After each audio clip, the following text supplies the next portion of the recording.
नमस्कार दोस्तों, आपका स्वागत है द हॉरर एक्स में, जहां कहानियां नहीं, अंधेरे चलते हैं। आज हम शुरू कर रहे हैं एक ऐसी सच्ची घटना से प्रेरित कहानी जो राजस्थान और गुजरात की सीमा पर घटती है, जहां एक ट्रक ड्राइवर को अपनी जिंदगी की सबसे खौफनाक रात का सामना करना पड़ा। अगर आप सच में बहादुर हैं, तो नीचे लिखिए, मैं NH-27 पर अब अकेला नहीं हूं, क्योंकि ये सिर्फ रास्ता नहीं, एक श्राप है।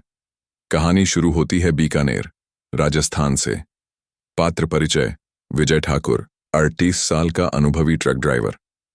इमरान, 21 साल का नया हेल्पर, पहली बार इतनी लंबी रात का सफर कर रहा है। NH-27, वो हाईवे जो राजस्थान के बाड़मेर से निकलकर गुजरात के सुरेंद्रनगर तक जाता है, और इसके बीच है एक झील, काली झील। 11:30 रात। बीकानेर की लोडिंग यार्ड। विजय और इमरान का ट्रक तैयार था। लोडिंग हो चुकी थी। सीमेंट की बोरियां भरकर गुजरात की एक साइड तक माल पहुंचाना था। विजय बोला, इमरान, रात में निकले हैं तो ध्यान रखना। NH-27 में कुछ किलोमीटर ऐसा भी है जहां रेडियो बंद हो जाता है। इमरान हंसा, भाई, अब भूत भी क्या ट्रक रोकेंगे? विजय मुस्कुराया नहीं, बस धीरे से कहा, बात भूत की नहीं है, बात उस जगह की है जहां वक्त भी रुक जाता है। रास्ता शुरू होता है। ट्रक जैसे जैसे बीकानेर से बाहर निकला, रात का सन्नाटा गहराने लगा। शुरू के 2 घंटे सामान्य रहे, लेकिन जैसे ही वो धनावाड़ा घाटी के पास पहुंचे, इमरान ने देखा कि आगे के ट्रक अचानक रुक गए। विजय बोला, शायद कोई बैरियर है या कुछ और। वो नीचे उतरे तो देखा, एक पुराना ट्रक साइड में खड़ा है, पूरा जला हुआ, और उसके आसपास कोई नहीं। इमरान ने कहा, भाई, इसका ड्राइवर कहाँ गया? विजय ने तुरंत इशारा किया, गाड़ी में बैठ, जल्दी। वो गाड़ी स्टार्ट करते ही वहां से तेज निकल गए। इमरान ने पूछा, क्या हुआ? विजय बोला, ये ट्रक पिछले साल यहां ही जला था। इसके ड्राइवर की बॉडी कभी नहीं मिली। 2:15 AM। काली झील की सरहद NH-27 का एक हिस्सा आता है, जो काली झील के किनारे से गुजरता है। ये झील आम झीलों से अलग है, काली, गहरी, और इसके किनारे पर कोई रुकता नहीं। जैसे ही उनका ट्रक वहां पहुंचा, रेडियो बंद हो गया, मोबाइल नेटवर्क चला गया, और हवा का बहाव अचानक उल्टा हो गया। विजय ने धीरे से ट्रक की स्पीड कम की, और अचानक ट्रक अपने आप रुक गया। इंजन बंद, बल्ब फ्यूज, और चारों ओर अंधेरा। ट्रक के पीछे कोई खड़ा था। इमरान ने रियर व्यू में पीछे देखा तो इमरान की आंखें खुली की खुली रह गईं। फिर मैं ट्रक चलाता गया और आगे जाकर एक होटल पर गाड़ी को साइड में कर दिया और चाय की दुकान पर चले गए। लेकिन चाय की दुकान पर सब शांत था, सिवाय इमरान के दिल के, जो अब भी तेज धड़क रहा था। उसके जहन में बस एक ही बात थी, वो बोरी जिसमें कुछ था।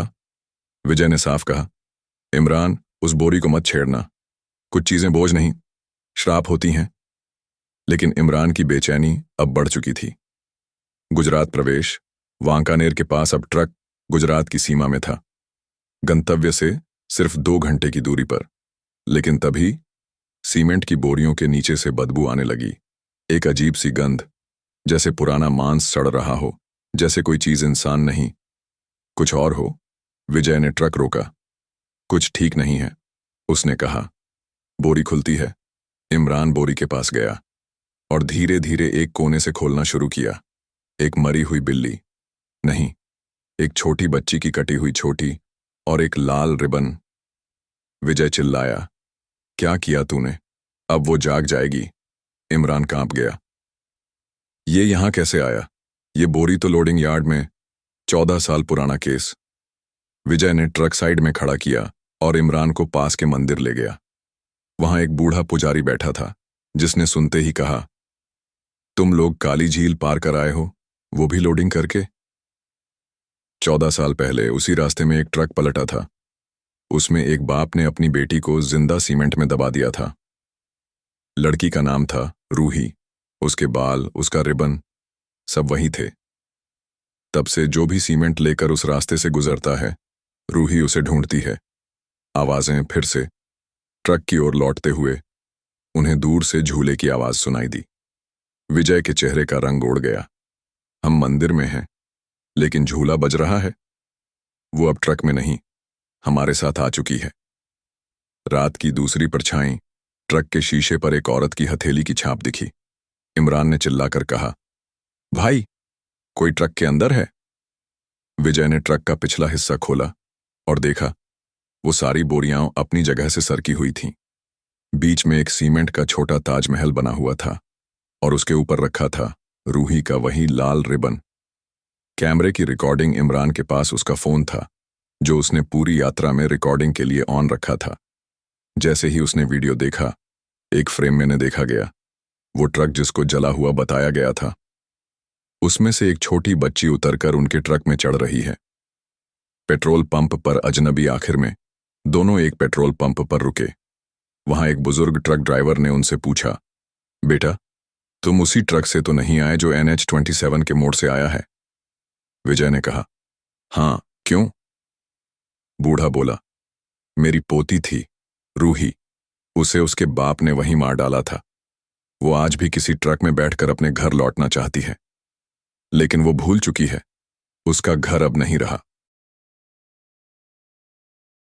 रूही की आत्मा अब ट्रक में थी। सीमेंट की बोरियां अपनी जगह से हट चुकी थीं। एक बच्ची की परछाई ट्रक की बॉडी पर दिखती और फिर गायब हो जाती। इमरान और विजय अब इस सफर को पूरा करना चाहते थे, क्योंकि रुकना अब और भी खतरनाक था। अहमदाबाद के बाहरी इलाके गंतव्य स्थान पास था, एक निर्माणाधीन इमारत का साइट। ठेकेदार को कॉल किया, लेकिन उधर से आवाज आई, भाई, तुम तो रात 2 बजे ही सामान छोड़ गए थे, फिर अब किस ट्रक से आ रहे हो? इमरान और विजय दोनों सन्न।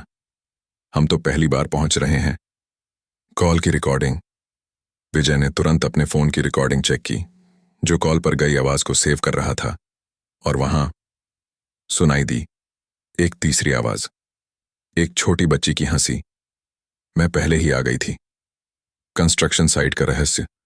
जब दोनों उस जगह पहुंचे जहां सामान अनलोड करना था, तो चौकीदार ने पहचानने से मना कर दिया।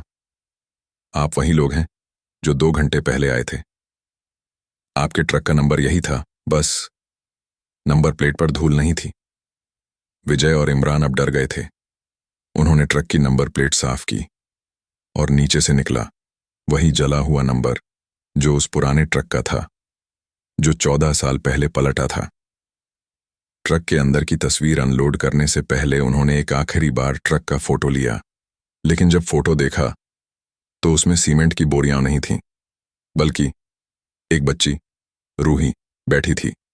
उसके पास एक स्कूल बैग था।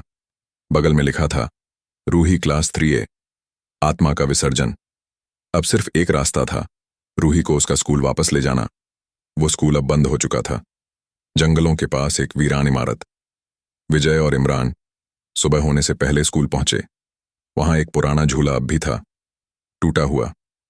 जैसे ही उन्होंने रूही का रिबन और बाल उस झूले पर रखा, पूरा झूला हिलने लगा और एक जोरदार चीख गूंजी, अब मुझे देर नहीं होगी मम्मा, मैं स्कूल जा रही हूं।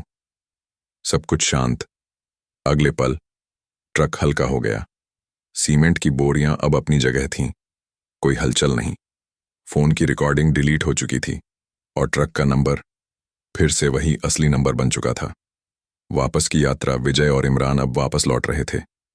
रास्ते में दोनों ने एक ही बात कही, रूही को उसका रास्ता मिल गया।